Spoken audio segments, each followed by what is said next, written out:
Welcome to The Pivot, stories of people who made a change. My name is Andrew Osenga, and my guest today is Sarah Kroger.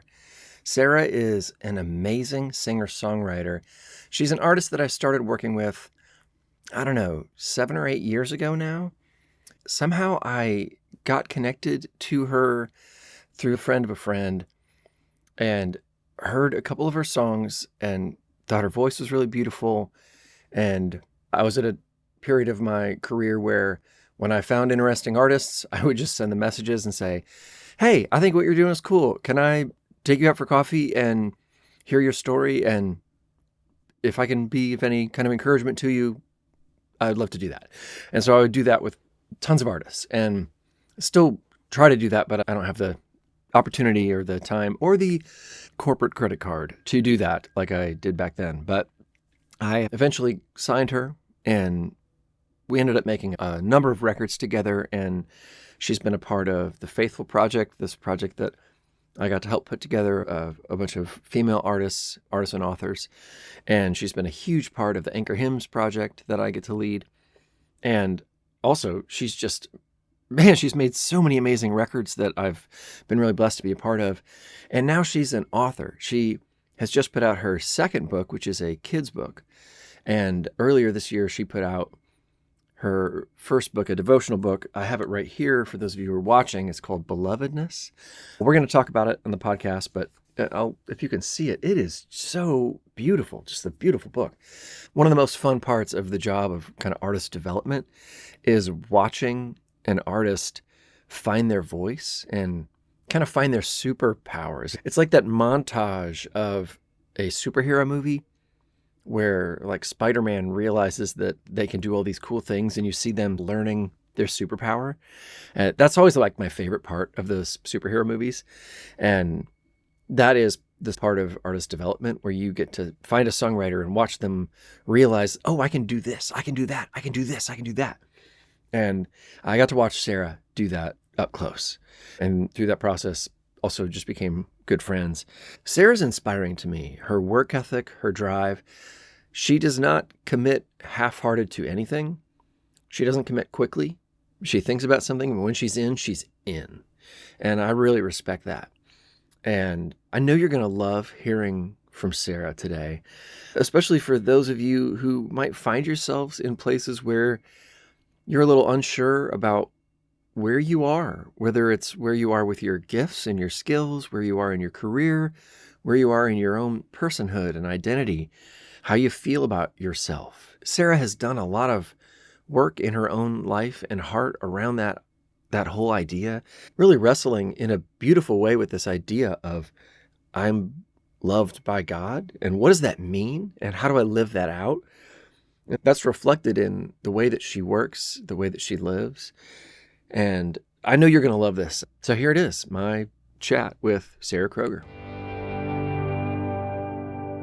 I think the next phase of that podcast will just be like conversations with people that we enjoy having conversations with, like creatives and teachers and, all kinds of different people. That's cool.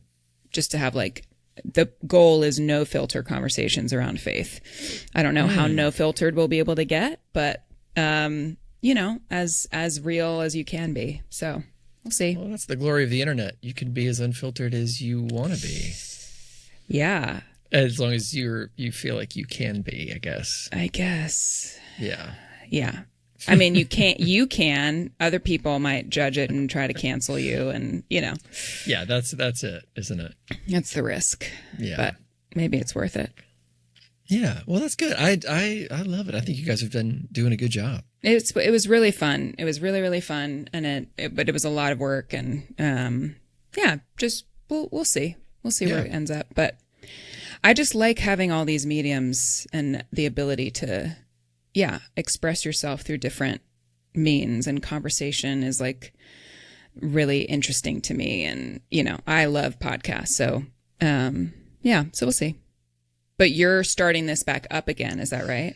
Yes, I did mine for like 3 years. I did about 100 episodes. Wow. And then Remember there was a little season where I lost my voice? Do you remember that? I talked like this for like a few months.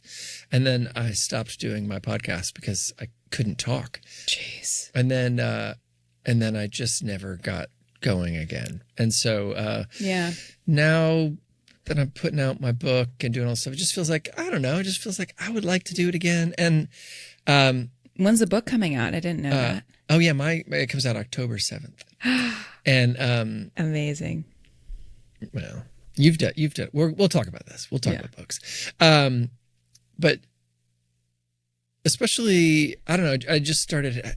It feels like we're in an age where like people are having so many conversations about. Just feels like nobody knows what to believe anymore. You know, the misinformation and disinformation and this idea of our mutual friend John, he and I were talking about changing your mind and this idea of like isn't it interesting that some people will just think one thing and then believe something different and sometimes we can see that from afar and it feels jarring, but then we also know that we're like, yeah, but we've both done that. And he's like, it'd be interesting to just talk to people about like their journeys through that. And I was like, yeah. And then he used the word pivot. And I was like, yeah, I used to talk to people about that. And he's like, you should do it again. I was like, I should. I would love to do that. So here we're doing it again. That's I love it. Isn't that funny? But it's so true. Yeah, that's why that's a big part of why I'm doing it again. Is just I feel like I want to know why we all are thinking what we're thinking and how we got here. So I used to talk about like career, and I think that's interesting. But I think there are deeper things. Yeah. Beyond just like why do you do what you do? I think that stuff is super fascinating. But what we do for a living is a symptom of what we think and what we feel often. So I want to talk about that stuff. I love that. I've talked too much. We're here to listen to you. I love that though. I love that because I feel like that's exactly what I've been feeling as I've been like sorting through all this, what you're talking about, like this day and age of like where you have access to information, any kind of information at all times. And like trying to figure out what's the truth. Like everyone has a bias, even if they're like, we're unbiased. We're reporting the truth. And it's like even independent media who says they're not biased and not like, funded by whoever is still biased. Everyone has a bias, Yeah. And everyone changes their mind. Everyone changes their mind. If you don't change your mind, like from when you were in your 20s to when you were in your teens to now, it's like, then you haven't been paying attention. You haven't been like paying attention to your life or like to the situations you've been walking through. Like everyone changes. And I feel like in this day and age, we're so judgmental of that, of like, because there's a record of like when you stated this one thing and now you're believing this other thing. And it's like, well, I get that. And we want to hold people to a higher standard, but also I've seen that in my own life. I've changed my mind so many times or changed my ways of thinking about things and belief systems. And you know what I mean? So like, I so resonate with that. That's all I'm trying to say. Yes, so much. And I mean, even as a Christian, I'm like, I think I've had probably 3 distinct theologies in my life, and those are all within the tent of like Orthodox Christianity. Yeah, and and then politically or philosophically, all the different things, or even just musically. Like I used to, hate this kind of music. Now I love that kind of music, or whatever. That stuff is so fun. Okay, so let's start there. There's a lot of things I want to talk to you about, by the way. I've got a big list. We probably won't even get to them all. I just have so many things I want to talk to you about. But let's start there. What is something, Sarah, that you have changed your mind about? Oh my gosh. Do you have all day? You're probably going to get that answer. I got till lunch. Yeah, I've got an appointment in an hour.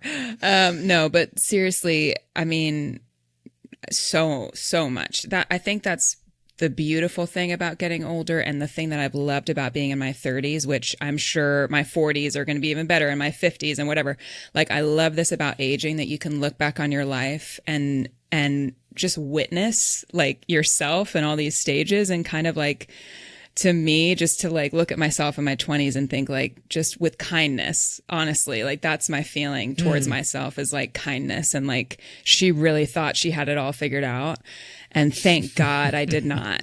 Like, thank God I didn't, because there were so many things, so many beliefs that I had, whether it was about God or about myself or about my career, or about my relationships, about love, like so many thoughts that I had that were so limited, you know, like so limited. And now I look back on that and I'm like, man, she just did not even, just didn't see it.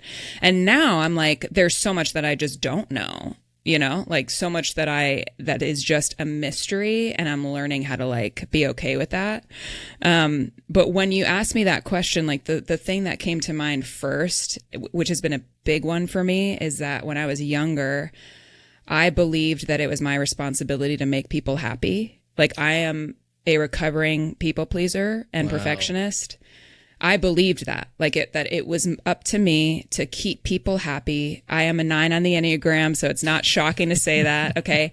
But that was like my responsibility in life, like in all areas, like just don't ruffle feathers, just kind of stay in the background, but also make people happy. And at all costs, make people happy, including God, like showing up in my relationship with God and trying to make him happy and proud of me, you know, like that was my like goal, you know? And just recognizing like that's not possible, and it's not my responsibility to make people happy. And I actually can't do it. Like, if other people can't do that for me, you know what I mean? Like people, we can bring each other joy, you know, like we can like be beacons of light in each other's life, but like, it is not my sole responsibility to make anyone in my life happy. And to me, like, actually boundaries have been a really massive gift in my life. And when I was younger, that idea, that thought of boundaries was like, no, that means that I don't love them. You know what I mean? If I have a boundary, that means I don't love you, and I'm kind of building a wall between our relationship. And so I would say that's the biggest thing, that when I was younger, I really believed that was like everything in life. And now it's, I just find so much freedom in that area to just be like, no, it's not my responsibility to make people happy. I just need to try to be me, you know what I mean? Like, and try to be who I can, and show up in people's life in the way that I can. But, boundaries are actually a really beautiful thing. So yeah. Tell me more about boundaries, and what was your process of learning this about boundaries? I've never heard anybody talk about boundaries like this. This is fascinating. Yeah. I mean, honestly, it was through therapy that concept even started. And the idea that boundaries are an act of love for yourself, but also an act of love for the people around you, if you think about it in that way, because there are certain things, there are certain aspects of yourself, that, like, somebody described it to me in this way, where think of your life like a house, and some people have access to the living room of your house. Like, my mom can get in the front door of my house. She can get in the back door. She knows how to get into my house, but she's not allowed in my bedroom. You know what I mean? Like, there are certain areas of my life where she's just not allowed. The mailman, I might know his name.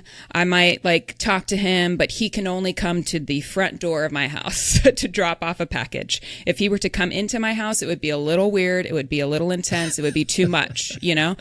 And those are like boundaries. So there's different boundaries for, like, depending on who people are in your life, and how much access they get to the different parts of your heart and the things that you're walking through, depending on like how safe they are, or how much like just what your relationship is to them, I guess. So it's hard to like verbalize, I guess, but that's kind of like the best analogy that I've heard for it is like, yeah, boundaries is actually an act of love for yourself and also for others, because if someone crosses that boundary, it's not going to be good for your relationship with them anyways. Like, you don't have the capacity to meet them in that. You know what I mean? Yeah. And it will actually damage your relationship if they cross a boundary or if you cross a boundary. So it's actually for your protection and for the protection of others around you. And like learning how to navigate that, like learning how to, when someone crosses a boundary, say that, like speak it and state it and hold your boundary is a whole other, whole other category and a whole other topic of conversation, and something that I'm still very much growing in, but just the idea of boundaries in general was a foreign concept to me, but has helped me so much to gain a little bit more of my agency back. Does that make sense? Oh yeah, yeah. That's interesting.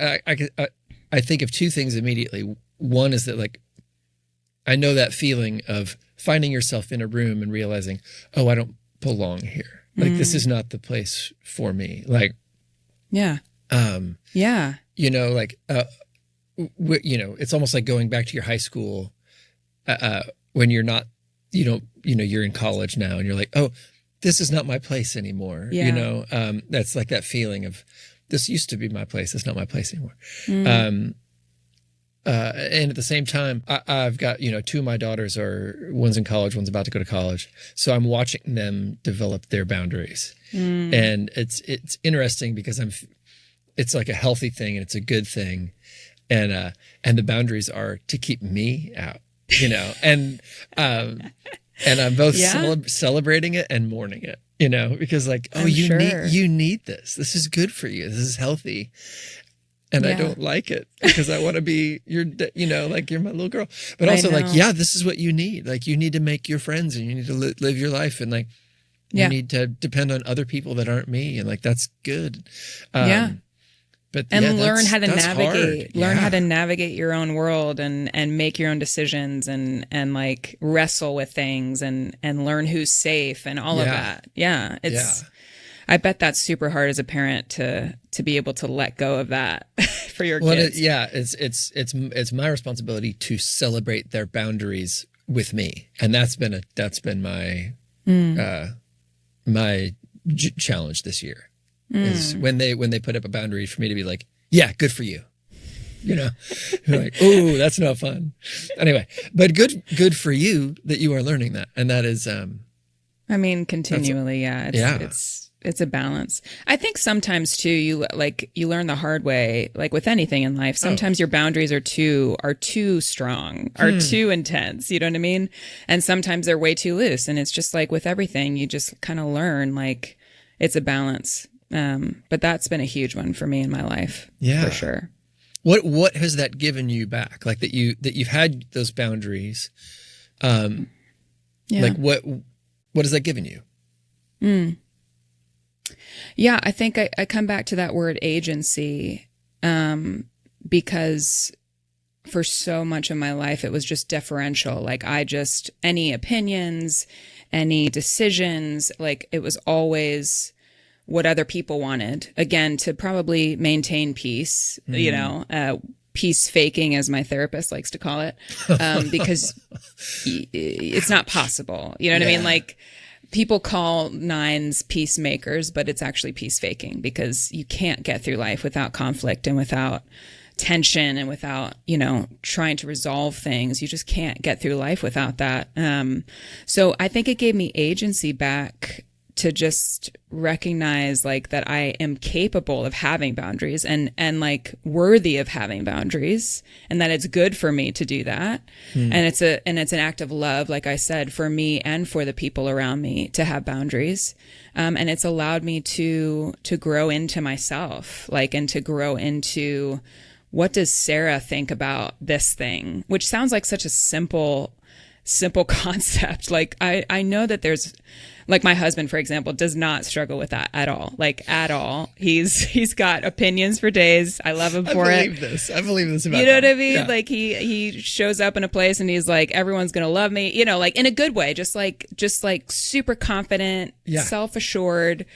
I had just really struggled in that area. And I think boundaries, honestly, have been a part of helping me gain that and learn how to, like, trust myself without always having to go to somebody else and say, what do you think about this? And what should I do in this situation? Like, not to say that advice is bad, but it was like, that was my default. So learning how to trust myself and grow in, like, what does Sarah think and what does she want and who is she without all of these other people? I think that's what it's allowed me to do. And I've loved it. Like, I've loved that process. In the beginning, it was very weird to, like, have boundaries and to really go into myself. But I'm even getting emotional thinking about it. Like, now I'm like, this is something I've been thinking a lot about recently, is this idea that the longest relationship of your life is with yourself. Like, if you don't learn how to like yourself and like being around yourself and healing, like, your relationship to yourself, like, it's going to be a problem, you know?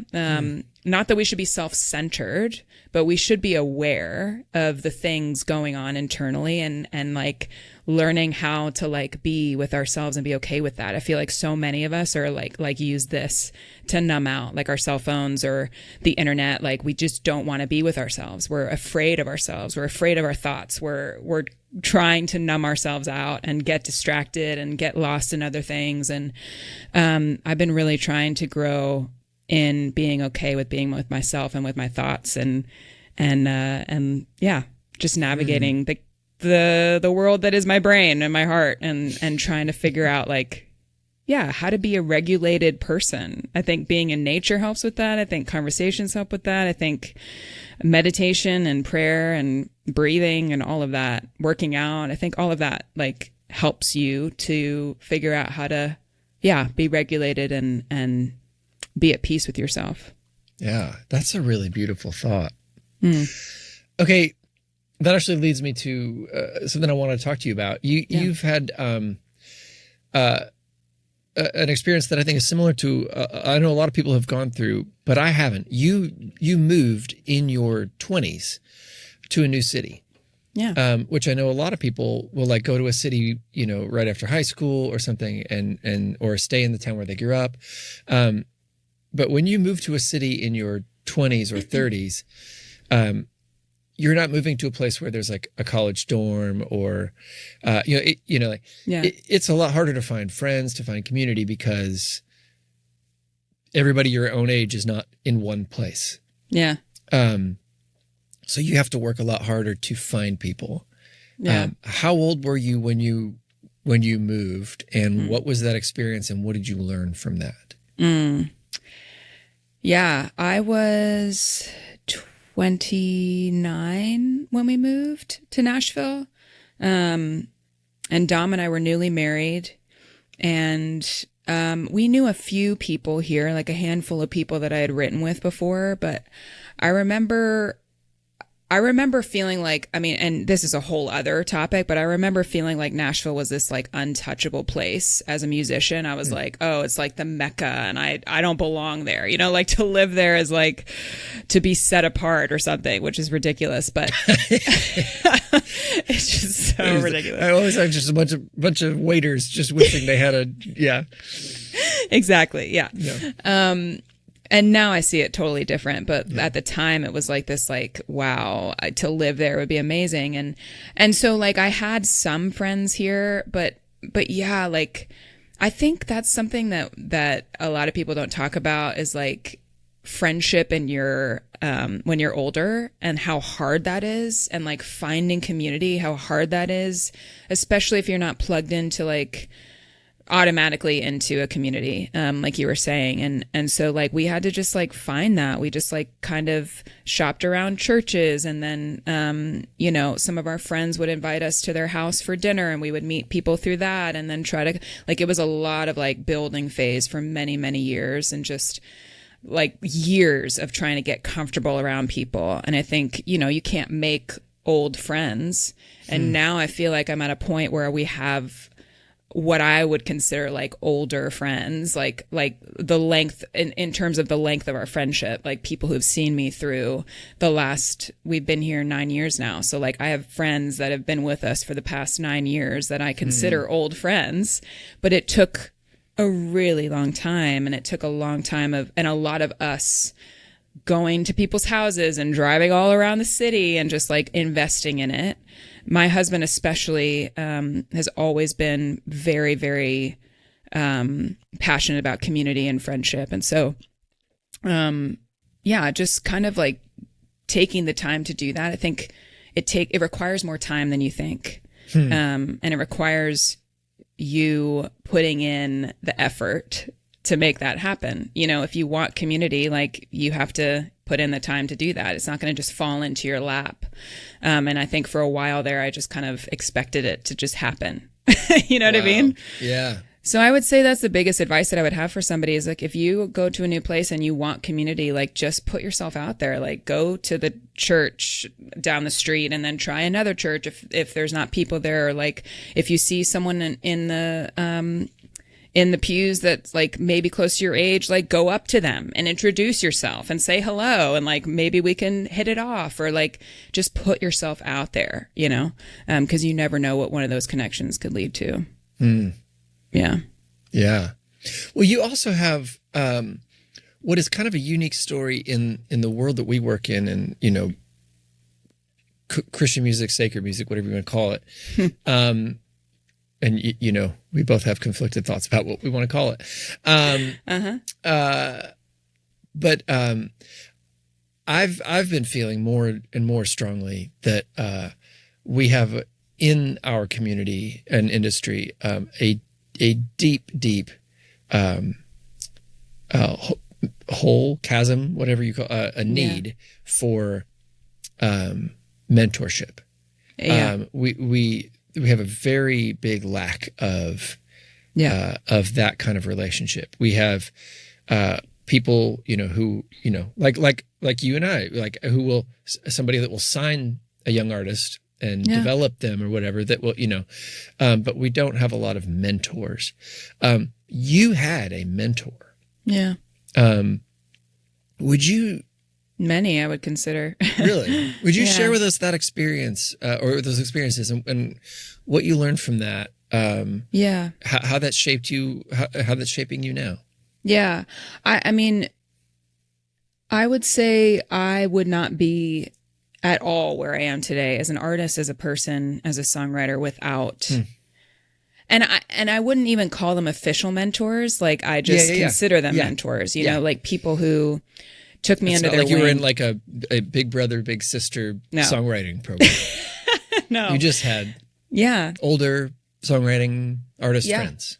Yeah. I mean, I had a lot of people who saw something in me and spoke truth over my life when I needed it most, and who said, Sarah, there's an anointing on your life, and you need to keep writing, and you need to keep saying yes, and just keep showing up, like just encouraging me and just keep going, you know. It was a lot of that, but then there were a lot of people who would invite me into a writing space and just showed me the ropes of like what a co-write looks like. I had no idea what that was. And for the longest time, I was convinced that I wasn't a writer because I didn't like write lyrics. I'm not a lyric person. Bonkers. You know what I mean? So like I thought I was not a writer. I thought you had to have all the things to be a writer. And I was more melody driven. I was constantly writing melodies in my head. And then being introduced to the art of co-writing, I was like, this is incredible. Like, this is amazing. And that's how I write all my songs. But I would never have been introduced to a space like that without someone opening the door, and then another person opening the door, and then that person connecting me with somebody else. And so, I mean, I wouldn't be who I am without the people who took a chance on me and said, it wasn't even that hard for them. You know what I mean? Like, it didn't cost them anything to say, hey, you've got something on your life. Like, your voice is really beautiful, and I want to help you, and I believe in you. And like, it didn't cost them anything. Like, it wasn't like we were having a bunch of hour-long conversations, you know, that took all their time, or that they had to, you know, invest in me financially or something. Like, it literally was just them saying, I believe in you. Come write with me, learn the ropes a little bit, and like, just go on and fly. You know what I mean? Like, it was just like people who helped to build me up. And I think I've been thinking about that so much recently. Like, how can I be a part of helping a younger generation, especially as a Catholic? We don't I mean, at least in Protestant churches, like, there's like worship teams maybe that you can come up through or be a part of and be mentored through. But in the Catholic space, like, there's not that really. And I've been thinking about that a lot recently. Like, how can I help? Like, how can I just be of service to other people? And I think people like Matt Maher, you know, who's a friend of both of ours, like, he's been so good at that behind the scenes in millions of ways that people will never see, you know? Yeah. And so I don't know, I have felt challenged by that recently, because I wouldn't be who I am without that. But I think it's small. I think it doesn't have to cost you anything. It requires you to pay attention, though, to the people that are around you. Pay attention to like who's in need of like a little encouragement, or just a door opening that you can open. Like, why not be of service to each other? Why not be of community to each other and build each other up? I think that's one of the beautiful things about being in Nashville, though, is I've felt so championed by people, and it hasn't been a competitive environment for me ever, really. And maybe I'm the outlier in that, but it's always been people opening doors and happy to introduce and make relationships and all of that. So, yeah. And the thing is like that, you know, that has been people speaking into your career, but like, that's also, I love how you said, like, you wouldn't be where you are as a writer, as an artist, but as a person. Like, yeah. You know, people who maybe aren't in a creative field, those relationships are just as important. Those kind of mentor relationships, those intergenerational friendships, like, you know, whether you're a coder or you're a teacher, like looking for places where you can encourage somebody who's a decade younger than you, 2 decades younger than you, or you're looking for, you know, look for somebody who is a couple decades older. Like, those relationships are invaluable.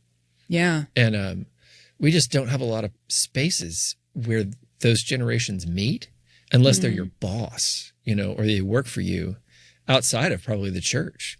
Yeah. And it's so true. It's so true. Yeah. We have so much to learn from each other, no matter what age you are. Like, and I just feel like so many people out there might be thinking to themselves, I can never be a mentor, but it's like, it's not about any like having expertise necessarily. It's just like living life. Like, there's so much wisdom that isn't being shared because people aren't finding each other. You know what I mean? Or just like having conversations, or thinking like, oh, maybe we should just go to coffee. Like, maybe we should just like chat and hang out, and maybe I could be of help to you, or just encouragement to you. Like, you just never know. I so agree with that. Yeah. Yeah. I found like I found a lot of mentors later in my career, and it's been huge, but it's beautiful. I've watched people do that for you, and I've been like, it's just amazing. Okay. You said 2 things as you were kind of telling that story that I'd love to come back to. One is that you are Catholic, and you You work a lot in Catholic Scandal. spaces. No, I'm just kidding. Burn her. You work a lot in Catholic spaces, which has been fun for me when you and I get to work together. Yeah. I've been able to walk in spaces that I've never been in before, and I've learned a ton and have found it just incredibly beautiful, and I've learned so much. Sweet. But also you walk in spaces that are not Catholic, and you are playing in churches or venues or conferences and on radio stations and things like that. Yeah. What has that experience been like for you? That's a terrible way to phrase that question. No. It's a big question. That's why I know. I wonder if there's a better way, like a more nuanced way to ask that. That's smaller. I mean, my initial reaction to it is like, it's been really beautiful and in an unexpected way to me. I think when I was younger, and because when I was in college, I experienced a lot of hate for being Catholic. I had a lot of friends who were Protestant that were actively trying to convert me, that made fun of the saints and Mary and the books in the Bible, and you have more and we don't, all these kinds of things. Like literally just like... You mentioned Northern Irish friends. Yeah. Sorry. Sorry. Yeah. And so it was just like very, what's the word I'm looking for? Not toxic, but very combative. Sounds toxic. Yeah. Combative. Yeah. And just like, but it was, younger people are very zealous about their faith sometimes, and so I don't blame them for that. They were trying to love me, I think, but it was very combative. And so I think when I got into this space, and even hearing, some of Matt's experiences in the past or whatever, like just like inklings of it. Yeah. But I think in a lot of ways, like, I think the landscape has changed so much, and there's been, so going into like some writing spaces where it was, I was writing with Protestant writers or signed to Integrity, like I just wasn't sure. I was like, kind of like, are they going to want me to hide the fact that I'm Catholic? And it was like the exact opposite. Like, you were on that team, you know what I mean? Like, you guys were like, no, you're a Catholic artist. Like, there's nothing wrong with that, And I think it's because the landscape has changed. I think there's a lot more of an understanding of what the Catholic faith believes and theology, and that there's a lot more, we've talked about this so many times, there's a lot more that unites us than divides us, and a lot of beauty that we can find on both expressions of the faith. And so like in all of the writing rooms that I've been in, there's been a few times that people will just ask me questions, like, so what do you believe about Mary? Like, what's going on there? Or like, just ask me questions about our faith practices. But like, for the most part, people have just been like, kind of like curious and really kind, and just like, I love that you're Catholic. Like, this is awesome. Like, it doesn't really matter. You know what I mean? So, and also like in all of the worship spaces that I've been in that have been ecumenical or a mix of people, it's always so beautiful and moving to me, to experience the web that is the church in spaces like that. And to like, this is maybe off topic a little bit, but it's related. Like I was reading this study the other day that talked about how there are these researchers in Sweden that studied choirs and hooked them up to heart monitors, and they realized that when you sing together, your heartbeats synchronize with one another. Now, that could be because you're taking breaths at the same time. So into this. But to me, on a spiritual level, it's like God has written into us that when we sing together, it unifies us. Whether we, like, it doesn't matter what we believe, like, you know what I mean? Like our backgrounds are what, like, he is unifying us on a physical level, and we come together in these spaces. And I feel that, every time that I'm in any worship environment, but especially in those like interdenominational gatherings, like God is doing a unifying work, and I've always been, for the most part, welcomed in those spaces, and felt really loved in all the writing rooms that I've stepped into, for the most part, I would say. So it's been a really beautiful experience for me. That's really cool. That's it's really beautiful. Yeah. I mean, it's been fun just personally with you getting to see like adoration services and, just like being a part of the masses and just, I don't know. I've learned so much walking into some of these beautiful buildings and just meeting some of the coolest people. Yeah. So I just thank you for letting me tag along. Of course, anytime. Okay, you said something else a few minutes ago. You said that you didn't feel for a long time like you were a writer or that you could be a writer. No. Which I remember meeting you and you saying things like that and feeling like, okay, this, when we first started working together, like, well, maybe she's not a writer. And then I remember watching you develop and discover that you were a writer. And I remember realizing it, I think, before you did, which was fun for sure. me, to get to help you discover that was a joy. And now you released a book. You wrote a book. You're a writer. And I have the book upstairs, and I meant to grab it, and I forgot. And we hit record, and I went, I meant to grab it because I was going to hold it up, and it was going to look so beautiful. So if I can be smart enough to learn how to like make it show up on here, I will. That's hilarious. I don't know how to do it. I'm not a video editor, but it's a beautiful book. It's like gold binding on the side. It's like they did a good job. They like went all out on this thing. It's hardback. Like your first book looks like. I know. I mean, it's crazy. Let me tell you, my publisher's not doing that stuff on my book. I just get a little paperback. Boring gray and white pages, black and white. Yeah, they're like, we don't know. We'll print it. That's about as much as we could do. Yeah, that's exciting. We'll make sure the words are spelled right. That's. Yeah, we'll make you. Yeah, we'll make you look. We'll make you look good. Kind of me, but they. Yeah, clearly they were like, she's a writer, or we would not have done this. So, what was the process of discovering that you were a writer? Let's talk about that, and then I want to talk about your book. I mean, a songwriter specifically? No, that you had something to say. Oof. I mean, a huge part of it, and I'm not just saying this because we're talking, was you and you being, for people who don't know, Andrew was my A&R for many years. The last, 5 years, 6 years? I don't even know. 5 years. Wow.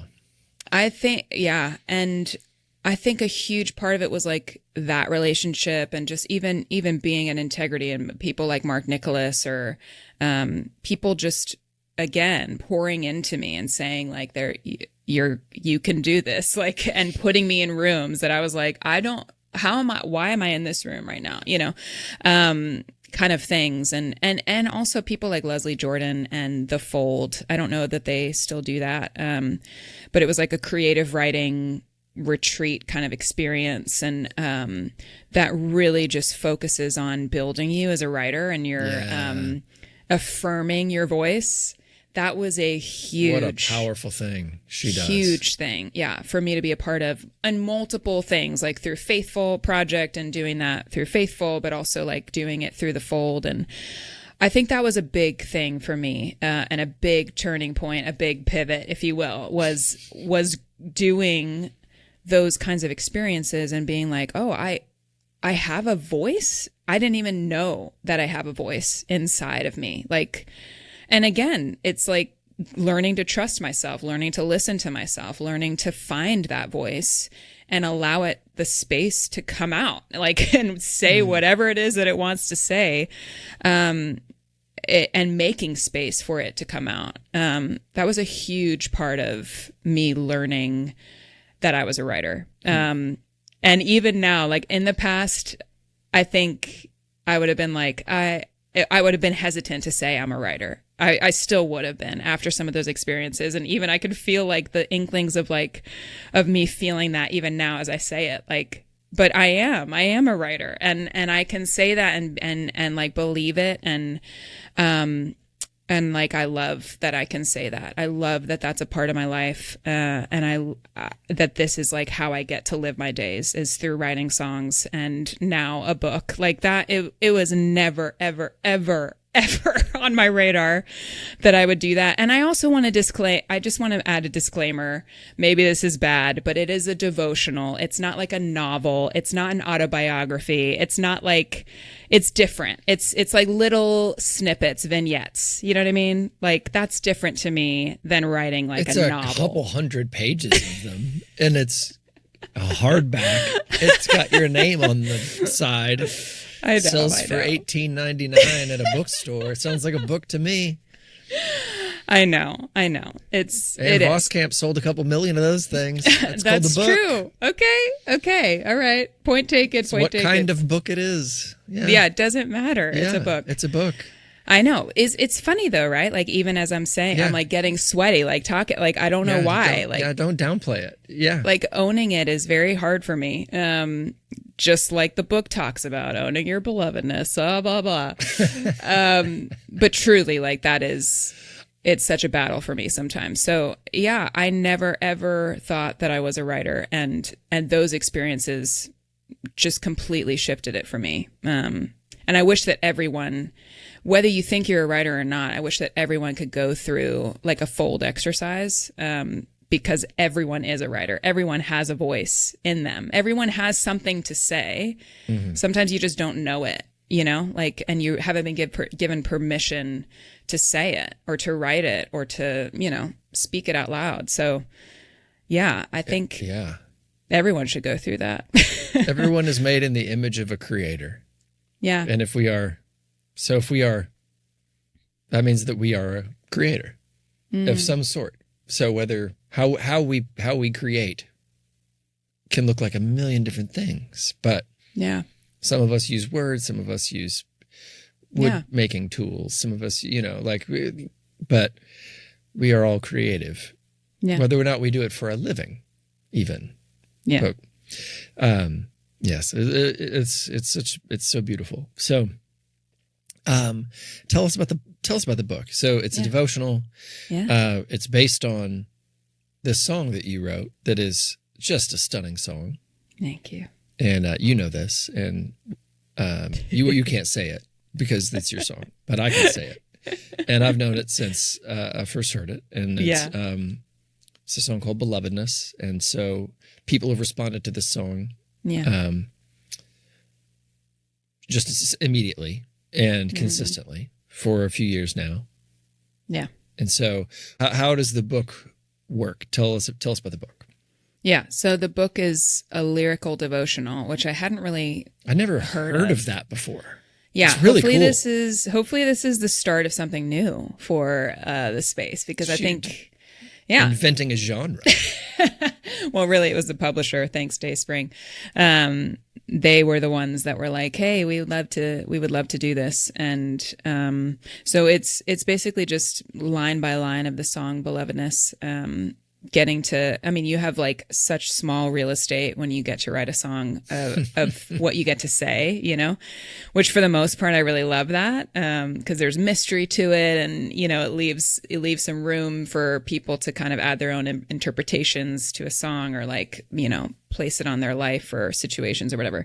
But it was really fun to be able to take the song and just break it open and share stories from my life, and how it's manifested, just the concept of owning your belovedness, what that looks like, the things that get in the way, and how to navigate that, and the tools that have helped me to own it, and to learn how to rest in the love of God and embrace that. So it goes line by line, and there's an entry with each one, and a scripture and reflection questions. And I really am proud of how it turned out. And like you said, the design team just crushed it. It's so beautiful. It's beautiful. Yeah, it's really beautiful to just like hold it and see it, let alone read it. So yeah, it was a really special thing to be a part of, and I hope that people will check it out.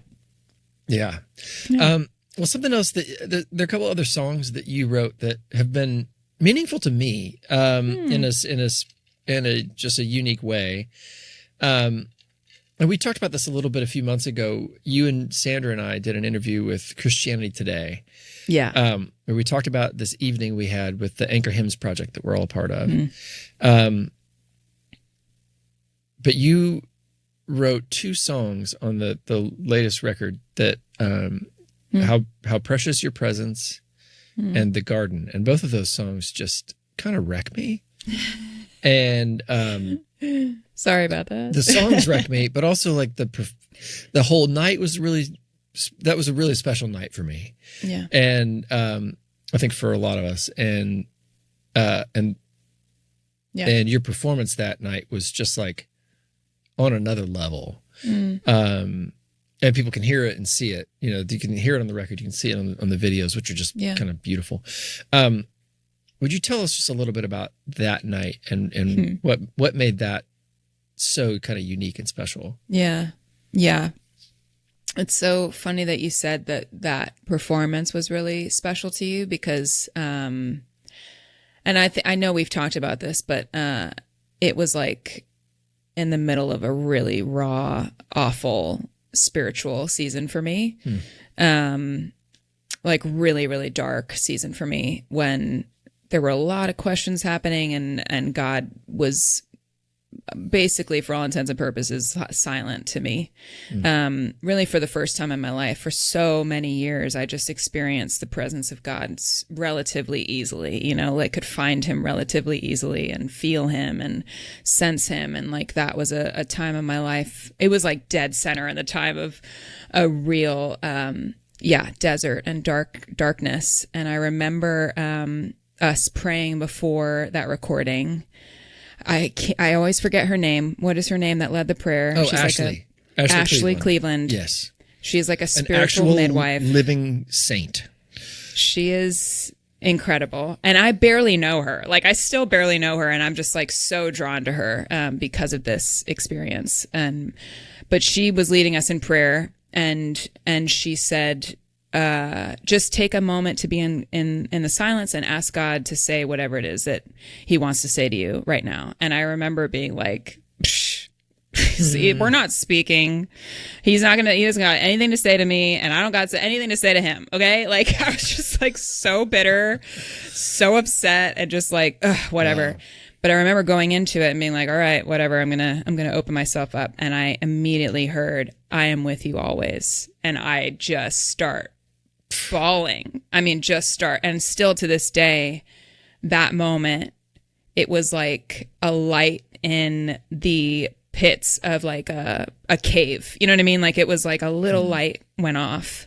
Ooh, it still gets me emotional. And I just felt like God was like, no matter what, I know that this is hard. I know this is confusing, but like, I am with you always. That's the feeling that I got. And I just remember taking that little thing and like taking that little like semblance of hope into those songs. Woof. And into those moments and even singing How Precious Your Presence. That was really hard for me to sing. Like it was really hard because I was like, I haven't felt your presence in I don't even know how long, but I just felt this like little light go off. So I'm just gonna sing from that place of being in the dark and remembering moments when your presence has been precious to me. So like those performances were just raw. It was just raw. It was just like me at my absolute, at my absolute worst spiritually, just trying to find the light, I guess.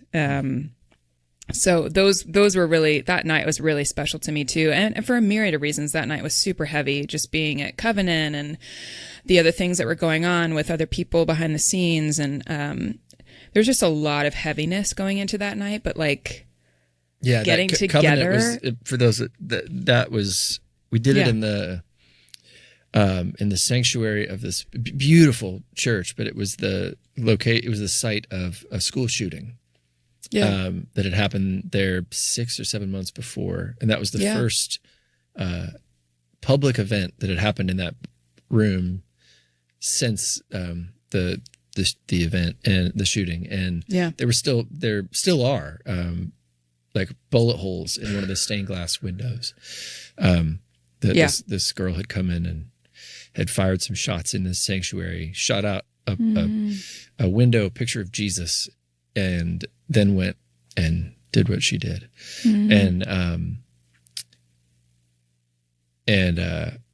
So it was just a heavy night. And a bunch of us were my wife had just been diagnosed with cancer. Like, we just had like a bunch of stuff was going on. It was just this heavy night. But then it was this group of people that loved each other and went and then just made this beautiful music.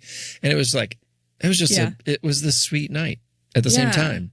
And such a picture of like reality and humanity and the messiness of life meeting like spirituality and God, like entering it. It was just like such a beautiful picture of like just humanity and wrestling and darkness and like the light that is there in the midst of those things. It was really profound to be a part of. And I think one of those things that I knew it in the moment, but now looking back on it really is so special that we were able to mark that moment and that night together, you know?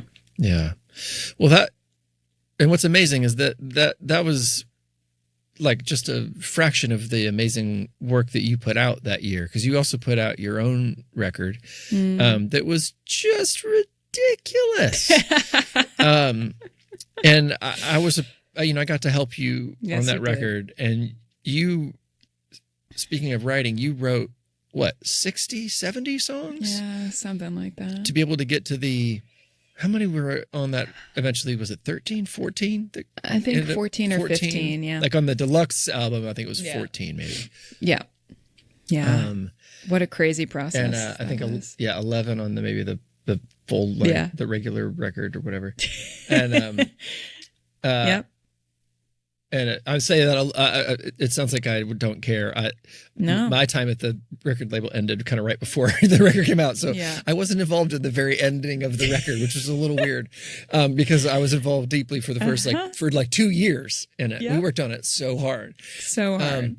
The record starts with this song called No Filter, which is just, I think, I'd love to talk about sort of that song, but not even the song, but I think it's why people respond to you, Sarah. I think it's because you just, it's what you just described about how your performance at that Anchor Hymns thing. There are a lot of people with a great voice, and you have an amazing voice, but there are a lot of people have great voices. A lot of people can write beautiful things. But not everybody is just present. And you are present. And I've watched you fight to be present. And I think that's why people respond the way they do to your songs, the way they do to your writing, because they can tell that you're not trying to sell them something. They can tell that you are just telling the truth. And I know that sometimes that's a very scary place to be. So the record's called New Reality. It's beautiful. You need to listen to it. The whole record is just stunning. It's whatever record you're going to listen to today, it's better than that. Unless you listen to her record. It's the best record you're going to listen to. Listen to that record. Would you tell us about that song? And then I got maybe one more question for you and I'll let you go. No, you're so kind. And I really, really appreciate it. I think the thing that keeps coming to mind is for like, as we're talking about even like earlier, talking about like things that you believed that you don't now or whatever, like, for so long, I thought that the goal was to be perfect, whether it was in faith or like how I presented myself to the world or my songs that I wrote or like how I performed them. Like I had to do it perfectly. Like that was the goal. And the more that I've let that go in life, like just the more people have responded or resonated or the more I've been able to connect because no one's perfect. No one wants to hear perfection. No one wants to hear someone doing it perfectly because you can't. Yeah. And that's very boring. Yes, And exactly. it makes everybody else feel like crap. Yeah. Because nobody's life looks like that. Yeah. And so I think when I'm specifically thinking about No Filter, I think the reason why that song terrified me so much is because it was like, I am not perfect, and I'm putting this in a song and I'm sharing it with people and like opening the door to allow people to see that sometimes faith is questioning and wrestling and really being unsure and like and kind of angry about it. And like I remember writing that song, and you were there, like Savannah and I wrote it in 30 minutes. And I remember texting you and being like, hey, you want to hear a song? I don't know if you want to hear this song. I don't know if I want you to hear this song. And you just being like, yes, yep, that's it. That's exactly what this record was missing. We need to go for it. And then other people in the label, like being like, yes, like that's what we need. And me just being terrified, you know? But now I'm like, why was I so terrified of releasing that? Like, I want more of that, you know? Well, like, I mean, I've been played with you a few times where you've shared that song, and everyone just like loses their mind over that song. Well, and it's like the way Kaysen produced it too. It's like, it's just your vocal, like so up front. You could just hear every little like piece of your amazing voice. It's just like, it's incredible. It's got all this tension in it, you know. It's like, it's so great. Yeah. It's awesome. It makes me so happy.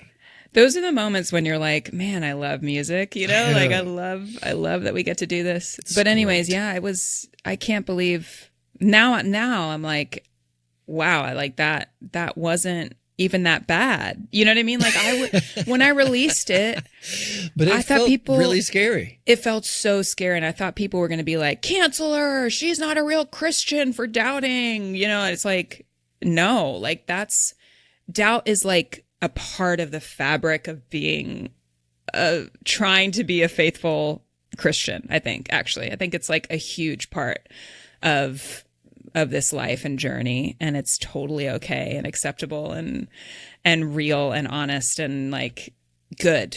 Actually, I think it's good. I think it's healthy. And so like, I'm like, more of that, please. Like, let's go deeper into the well of wrestling and explore that. So that's what I'm writing right now. Yeah. We'll see how that turns out. I can't wait to hear what you're writing. Did you see that movie about picking the Pope? What was it called? Conclave? Conclave. That was what it was called, yeah? Yeah. Did you see that? So incredible, yes. Okay, what's terrible is I haven't seen the ending. I watched about half of it, and my daughter, who is a history major, was like, maybe I don't want to be a history major. I'm so bored right now. And we stopped it. So I don't know how it ends. But the ending's a little bit controversial, but the rest of it, the rest of it's great. That speech that the guy gives, where he goes, even Jesus doubted. His last words were, why have you, his last words were a question. Yeah. Oh, yeah. I know. That whole like little speech he gives is like one of the greatest things I've ever heard. It's incredible. Amazing. He's like, give us a Pope who doubts. It's like, that is crazy. I know. So good. And so good. Yeah. Yeah. And give us a Pope who sins and asks forgiveness and asks for forgiveness. I was like, that is. Yeah.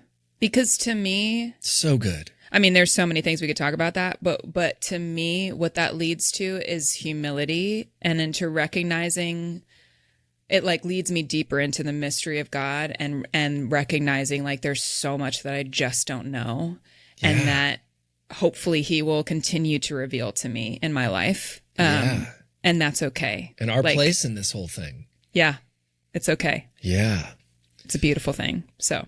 Okay, Sarah, I feel like we've gone deep, which, you know, we can tend to do. So I'd like to ask you this question.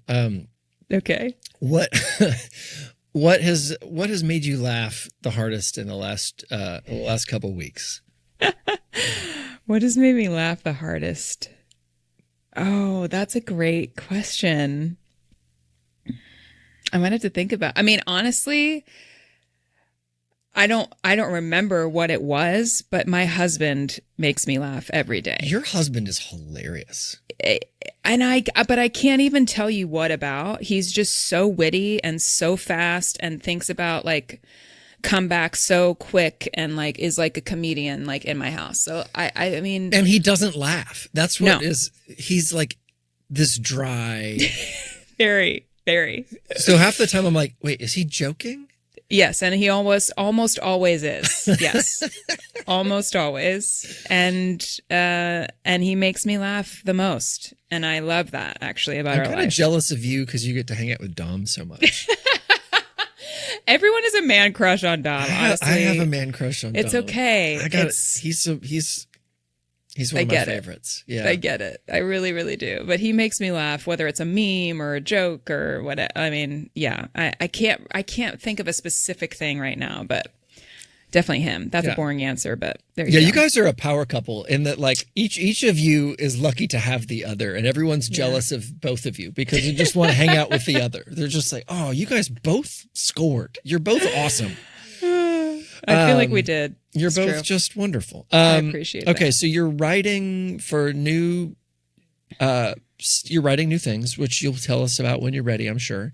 Yeah. And we should write too, by the way. Yeah. Just putting that Say out there. the word. I'm meeting somebody for lunch. Then what are you doing? And you just put out a thing for Hallow.